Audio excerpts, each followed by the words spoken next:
Mike, it has been an interesting start to this week, has it not? Yes, it has.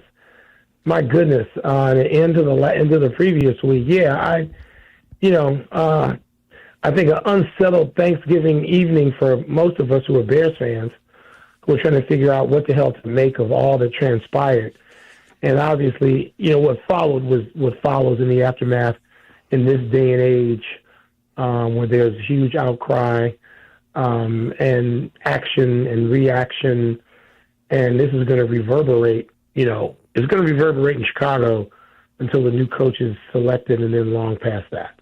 Do you think they need to change the structure at Hallis Hall from who reports to whom, whether it's Kevin Warren and the general manager, Ryan Poles, the head coach reporting to the GM? Do you think they need to change that structure? Peggy, I don't know enough about that structure because I know it differs a little bit from team to team. And I haven't been around the Bears like that in a while. I don't know what the current structure is, even though I know the individuals. But I will say this, and I mean this. Tommy and I talked a little bit about this the other day, or texted. You have to have the football person has to make the hire. Yes. Not the. I love Kevin Warren. Kevin's a personal friend. Anybody who knows me knows that. But this is not about the highest ranking executive making the hire. The person who is paid to make football decisions needs to make that hire. In conjunction, in collaboration with many others, yes. And that person needs to have, his finger on the pulse of the locker room, of the front office, of the building, of the industry, of the league, all that. But ultimately, that decision should rest with a football person. So I didn't want any financial person. When I was covering the Washington Redskins, Bobby Duffert made that decision. Not even Joe Gibbs. The general manager made that decision. So I'm old-fashioned like that, Peggy. I think that decision has to be, and if you don't trust that person to make that decision, then fire that person. Yes. Because yes, that person's accountable. Yep. To the owner, to the person who pays the bills, but not, that's not who I want leading a search for a coach. The football person does that. Yeah, I've said the same thing. Like, look, I went as far as to say, if Ryan Poles decides that, let's just say Ben Johnson is his guy, and he goes to ownership and Kevin Warren and says, this is my guy, it's going to cost $15 million a year, and they were like, whoa, we can't do that. Or just for the sake of using another name, Mike Vrabel is brought in, and they, we're not comfortable with that personality. Then as much as Ryan Poles would love to see this through, and as much as there's only 32 of these jobs in the league, and he would want to, be the general manager of this franchise while Caleb Williams is doing great things, I think at that point, and I know it's easy for me to sit in this chair and say, he's got to say, look, then I'm not your guy. Right. You're not allowing me to do my job. And at some point, 100%. You're going to show me the door because you're not allowing me to do my job in the best way that I can. Agreed. So if I'm going to go out, I want to go out making my own decisions. And that's how the organizations that win championships will get close and contend for them. That is the sort of clarity they have. It doesn't mean everybody gets every decision right, but you only get a certain number of times to get a decision, the big ones, right. And, Ryan Poles is on the clock with this one, with this coach. Mike, I wanted to get your opinion as well. And I don't know if Peggy and I have talked about this specifically. I think we have a little bit, but I thought everything that has transpired since Thursday afternoon in Detroit has been clunky. I thought that making him meet the media at 9 a.m. and then firing. Did they make him do that, or did he just do that? It was part of his. That didn't resonate with me as them making him do it. It was part of his regular schedule, and they were aware of it. Yes, is how they put it. Okay, and the explanation for why they how about this? They went along. He went and allowed him to do this, or he went through the schedule, did what he was supposed to do, and then they fired him later because the explanation was, well, we hadn't made a decision yet. If you're even thinking about this change, And I get it's Thanksgiving, but in a multi-billion-dollar industry, sometimes you work on Thanksgiving. Don't you have that meeting at night, or at the very least? Well, you or can at meet the very next least, day. Mike, don't you do it at 6 a.m. in the morning? Oh, yeah. You know you're going to do it. We all knew they were going to do it when we went to bed. They knew. Right. But they can meet, and I really don't. That's clunky to me. It's clunky, but I'm not blaming that. Eberflus was a desperate guy in over his head, and I feel for him. I felt for him in the previous look that night when he tried to explain his way out of what happened in the game. He had no grasp for it. He had no command. He looked like a guy who was auditioning to be a head coach who failed the audition, which is what he has been. But I don't waste any time evaluating what happened the next morning from a procedural standpoint. I don't care. I don't care who had a press conference at what time. They got to get this right. That is all I'm fixated on. Courtney Cronin wrote about on ESPN.com, NFL Nation, her story behind the scenes of the firing, how Kevin Warren was there in the locker room when Mike Tice was fired after a game in Minnesota, and how it didn't sit well with him the way it was done. And so when he said yesterday at the press conference that he did not want anyone making any emotional decisions, that he suggested everyone go home, go to your families, have a good night's sleep, and let's convene in the morning. Like, okay, I get that. How about 6 a.m. instead I of more 11 than get it. Right. That's what I want to hear. Right. Humane. That's clear thinking. You don't need to fire anybody. That stuff about I'd fire him on the tarmac. Okay, you don't need George Steinbrenner and Billy Martin. That's not the Bears. You don't need that. So people need to get rid of all that and the emotion of it. Again, they got to get this right. Period. And that's going to take a lot of thought, a lot of quiet thought, not spectacular headline, splashy stuff. And it doesn't need to be a guy fired on Thanksgiving night. That would have been the kind of inhumane I wouldn't want to associate with the team I follow. But at this point, Mike, you're selling yourself as much as, and those that may be considered to take this job are going to have to be making decisions as well. And when you look at an organization, if you've got multiple, options, do you look at the organization that handled things this way, and does that factor into your decision? It's not just about. No. Well, I would. I know too many coaches who've been hired who go to work for people like Dan Snyder. For God's sake, come on now, come on. The Bears. Look. However, we all. But can the agree point the is, Bears the point I'm making though, Mike, my point is that Mike Vrabel or Ben Johnson doesn't have to go work for Dan Snyder because they have what options. Makes you think the other front offices is so smooth running that they're any different from the Bears? That's my point about Dan Snyder. Not that you're going to work for Dan Snyder specifically. My point is I can point to you 10 ridiculous decisions made by owners in the league right now, at least 10. The Bears are going to be up against some of those. The Bears aren't going up against, I don't know, the Golden State Warriors of 2015 to 19. They're going up against some guys who do some clunky things too. So again, I don't care about that. That doesn't resonate with me. Get this right. I don't care what your history's been. I don't care what you did at Sunday's press conference. Get this right. And the people will know. Coaches go to work for nutcases all the time, and I'm not suggesting that Hallis Hall resembles a nutcase factory. Coaches go do it all the time. Famous ones, Hall of Fame ones. You think Jerry Jones that's a more attractive situation? Really? No, it isn't.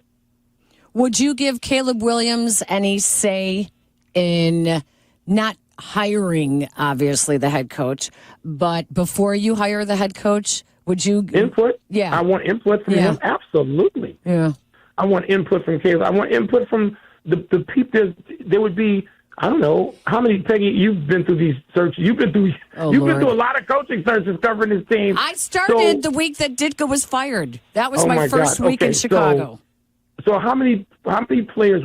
I'd say between 6 and 8 to 10. And you and Tommy would both know how many players in the locker room might have the ear of the lead executive. Is that too many? Is 6 to 8 too many? I think that's too many. 4. Okay, it depends on the accomplishment level of your team. It does. It does. And, this team and is that's accomplished part of nothing. It has no, particular, guys with all that much cachet. But yes, Caleb Williams' input, not say, but his input would be sought. Absolutely. As a matter of fact, I would hope he walked into Kevin Warren's office already and said, "Listen, Kevin, I don't want to get outside my lane here, but I do know this guy from fill in the blank." Well, he should go into Ryan Poles' office and say that. I meant Ryan's. I'm sorry, I didn't mean Kevin. Ryan, into Ryan's office. Where's your level of confidence that they're going to get it right this time? Because they haven't. They haven't. I don't know. I did. What's interesting though, Tommy, and that's a question that has to be asked. I was interested in that. I don't know where I saw it, the grid that showed what every team, all 32 teams in the league, what percentage of their draft choices the last 10 years have been all pro. And the Bears were 10th out of the 32 teams on the list. And I thought, okay, there's some good decision-making going on here with scouting. And this is scouting. It's a higher level. It's even more important. But so, what level of, I don't know. I'm not a faith guy. I grew up in newspapers. My training is to be skeptical of everybody. But so you should naturally then be skeptical that they'll get this right because they haven't gotten it. I'm skeptical of everybody, but not the Bears relative to anybody else. I can point to 25 teams around the league who screwed up these choices. I mean, I don't want to be them. I want to be the ones that make them right. Okay, but if you let me know if you can guarantee that. I mean, you can't guarantee things, but it's it's about eliminating odds. You know what? I feel more comfortable when the Pittsburgh Steelers are doing this. I feel more comfortable when the San Francisco 49ers are doing this. I feel more comfortable when certain franchises are doing it. Because they got a track record of getting it right. Right. By the way, I got to go back and see where those teams were. I would think they were both ahead of the Bears in those 10. The Bears were ranked 10th. Not ranked. When was this? What year was this? I just saw it. I'm going to send it to you. I just saw it yesterday, I think, or sometime since Sunday, or maybe Sunday night, but sometime since the firing. No, how long back does it go 10 back? 10 years. It goes back to 14. I think the only true all-pro they've had is Jalen Johnson from last year, isn't it? That's last year. It goes back to 14. I'm thinking, but if you go back if this thing is to be believed, and it seems credible, whatever the source was, the Bears were 10th, and that seemed to suggest that there were several teams with 7 people tied for this spot, this 9th, 8th, 9th, 10th spot. But to your bigger question about do I trust them? I don't know that I trust anybody. Trust is born of people getting it right. You trust me? Absolutely. Oh gosh! Well, that might be your only character flaw. But I mean, I think that there's some things. We just had Jeff Saturday on the show, and Jeff being a lineman. Peggy, Tommy gets tired. He's going to roll his eyes.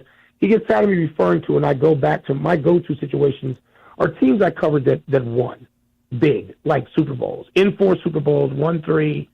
The Redskins, and the I get it. architects of those were Joe Gibbs and Bobby Beathard. And they put together teams. Listen, they won 3 Super Bowls with 3 different quarterbacks, none of whom are in the Hall of Fame, because of the great line play they had. They won with 4 different lead running backs in 4 Super Bowls. So they won with lines, and they have maybe the greatest offensive line coach. He should be in the Hall of Fame, Joe Bugel. And I sat at the knee of those guys. So what I believe is forged by what they believed. And, I know when Ryan Poles was putting this team together, he was going about it the opposite way. Yeah. DJ Moore, Adunze. And by the way, I'm not going to say that's the wrong way. I'm not saying Joe Bugel's way and Joe Gibbs' way was the only way. I think this can work. But they have to go out. The entire offseason has to be about the offensive line. And anything not that is wrong. Anything that doesn't meet that criteria is going to blow up in their faces. They have to draft and sign offensive linemen. Don't ignore the defensive line as well in the process. What's that? I said I hope they don't ignore the defensive line as well in the process. No. But okay, but they need a defensive lineman or two. Yeah, They no, need you're right. five Their or offensive six line needs guys to be on the overhauled. offensive line. Yeah. Even one defensive lineman, one edge rusher, which you can get in a draft or in a trade or off the scrap heap, can help the Bears' defensive line immeasurably because they're closer there. The offensive line is not close, and it needs an overhaul, and this is what Jeff Saturday was pointing out. Oh, there's no doubt. I mean, they haven't been able to run the football effectively in quite some time, and the best help you can give a young quarterback, a rookie quarterback, is a solid running game, and at the very least, some solid protection as well. So I won't dismiss that at all. But so what is your expectation for, or what are you looking for in the final 5 games? Is this meaningful to you in any way, shape, or form? Yeah, I want to see the offensive coordinator. I want to see whether he and Caleb are a thing. Was a couple of nice dates, or is it something, long term going on here? And so those games, I want to see. I told you, Tommy, I'm broken record. I want to see progress. Yeah. There's time to see. We've seen some progress in the last 2 weeks. There's more time to see more. Let's see it, or let's see if we're going to see it. What does that mean? Can he then be retained and paired with a defensive leaning coach who would be your leader of men person that Eberflus was not? That, by the way, the last 4, all the coaches the Bears have had since Lovie Smith fail miserably in that descriptive area. Fail. Okay? So I don't know who they think can do that. I know who I think can do it based on what my time in media has revealed to me from ex-players and ex-coaches and former assistants and guys I talk to all the time who say, this guy, who's got that?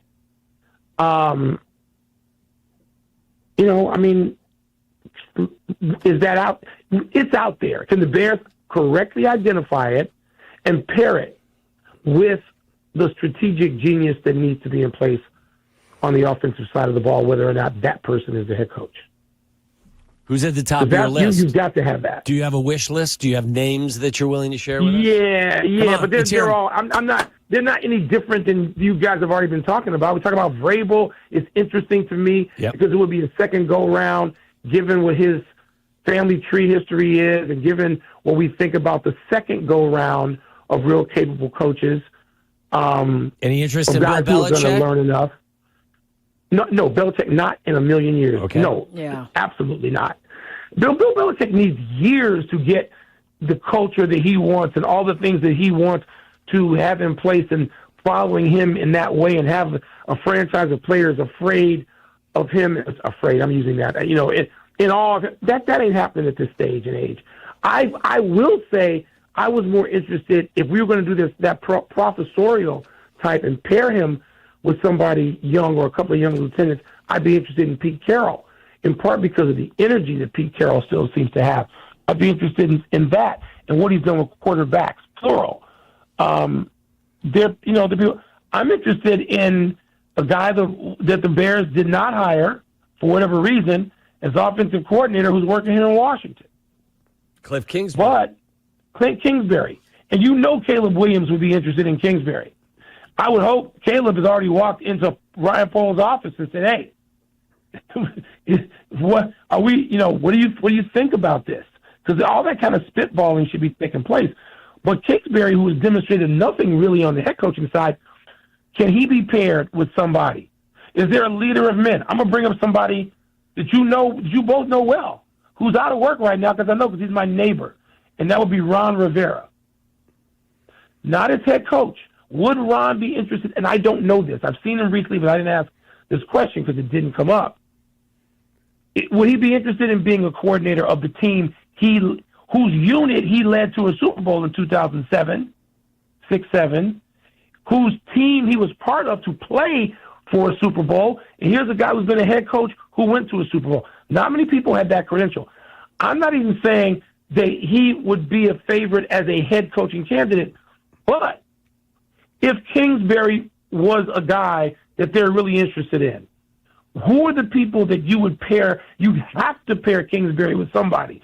You're not going to sell me necessarily on Kingsbury as just a guy who's ready to be a head coach of the success, because this is going to require some immediacy. So who's the leader of men? Who's the sage person on that staff who's been a head coach, who can lend that experience? Is Ron Rivera that kind of guy? I think he is, and I'm biased, but we're all biased towards somebody. And there are people out there the names that nobody's ever heard of. What about speaking of former Belichick guys? What about Brian Flores? Has he learned enough from his episode as a head coach, in which he did some things very well, leader of men? Can he hire somebody who can be his quarterback whisperer, because he failed at that? Mm-hmm. So nobody out there who's out there is without some question.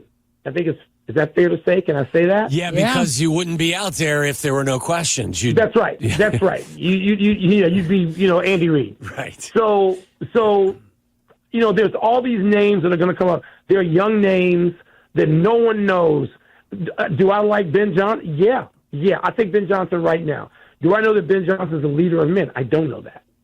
Do I know that Ben Johnson doesn't need a Ron Rivera? I want somebody. Ben Johnson is 38 years old? I'm not 100% sure. I think he's 38. Who's the former offensive coordinator of the Cowboys, whose name I'm drawing a blank on because I'm having to see him? Kellen Moore. Kellen Moore, 36, I think.